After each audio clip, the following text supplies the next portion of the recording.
MP board कक्षा 9वीं वाले सभी विद्यार्थियों का यहाँ पर विज्ञान विषय का जो प्रश्न पत्र है पूरा का पूरा पेपर और उसका सॉल्यूशन मेरे द्वारा बताया जा रहा है। मेरे फ्रेंड्स, इस क्वेश्चन पेपर को आप सभी बच्चों को ध्यान से देखना है क्योंकि ये पूरा का पूरा पेपर है जो कि आपको परीक्षा में दिया जाएगा और साथ ही ये जो प्रश्न हैं आपसे परीक्षा में पूछे जाएंगे। सबसे पहले जो प्रश्न आपको दिया गया है आप ध्यान से देखें कि पदार्थ की किस अवस्था में कणों के मध्य न्यूनतम रिक्त स्थान होता है। तो यहाँ पर आपको ध्यान रखना है और वह हमारा हो जाएगा ठोस। ठीक है, तो ठोस आपको यहाँ पर करेक्ट करना है जो कि हमारा सही उत्तर हो जाएगा। दूसरा प्रश्न है कि निम्नलिखित में से कौन सा पदार्थ ऊर्ध्वपातित हो सकता है। तो ऊर्ध्वपातित जो पदार्थ है वो होता है नेफ्थलीन, एंथ्रासीन और अमोनियम क्लोराइड।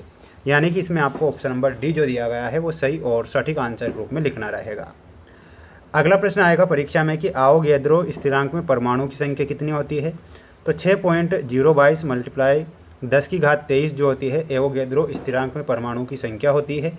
तो इसमें आपको ऑप्शन नंबर ए ध्यान रखना है। जितने भी बच्चे वीडियो को देख रहे हैं तो माय डियर फ्रेंड्स, वीडियो को लाइक कर चैनल को सब्सक्राइब जरूर करके रखें क्योंकि आपको 10th क्लास में भी बिल्कुल बेस्ट PDF और पेपर उपलब्ध कराए जाएंगे। इलेक्ट्रॉन की खोज किसने की थी। तो इसमें आपको ध्यान रखना है इलेक्ट्रॉन की जो खोज की थी जे थॉमसन ने इलेक्ट्रॉन की खोज की। तो इसमें आपको जे थॉमसन लिखना है। किसी वस्तु के वेग में परिवर्तन की दर को क्या कहते हैं। तो किसी वस्तु के वेग में परिवर्तन की जो दर होती है उसे त्वरण बोला जाता है। तो इसमें आपको त्वरण सही आंसर के रूप में लिखना है। अगला प्रश्न आएगा परीक्षा में, आप ध्यान से देखें कि तेज हवा चलने से पेड़ के पत्ते या फल टूटकर गिर जाते हैं। तो वो गिरते हैं एस्थेटिक जड़त्व के कारण जो होता है तेज हवा चलने से पेड़ के पत्ते और फल गिर जाते हैं।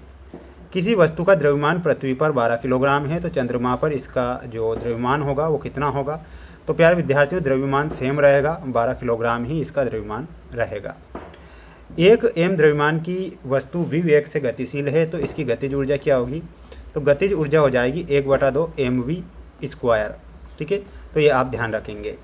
अब देखिएगा ये आपके रिक्त स्थान परीक्षा में आएंगे तो आप इन्हें अच्छे से ध्यान से देखें और अच्छे से इन सभी प्रश्नों को याद करें।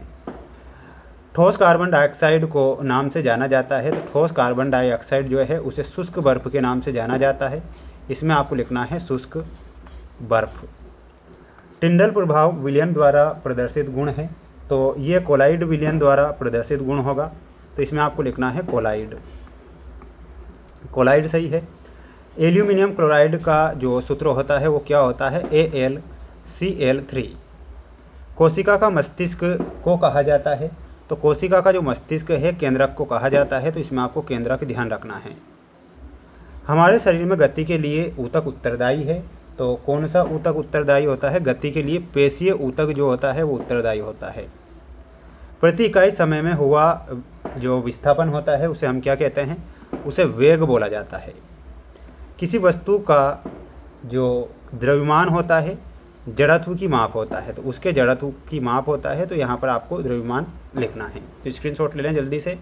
बढ़ेंगे हमारे अगले क्वेश्चन की ओर। अगला क्वेश्चन आएगा परीक्षा में, आप ध्यान से देखें और इन सभी प्रश्नों को आप याद करें क्योंकि पूरा पेपर आएगा।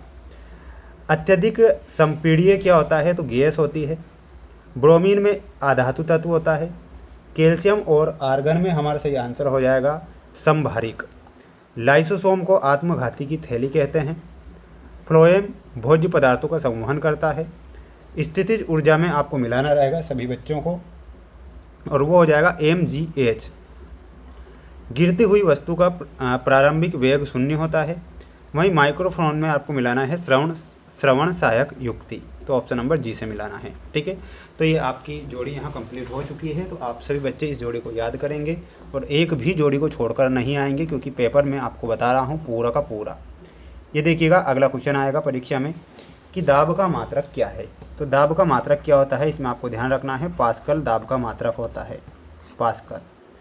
स्थिर अनुपात का नियम किसने प्रस्तुत किया था। तो इसमें आपको लिखना है जोसेफ प्राउस्ट ने। ठीक है, तो यहाँ पर आपको लिखना है जोसेफ प्राउस्ट। अगला है सोडियम का इलेक्ट्रॉनिक विन्यास लिखिए। तो इसका इलेक्ट्रॉनिक विन्यास होगा 281। DNA का पूरा नाम परीक्षा में आएगा तो आपको लिखना है डीऑक्सीराइबोन्यूक्लिक एसिड। Deoxyribonucleic acid,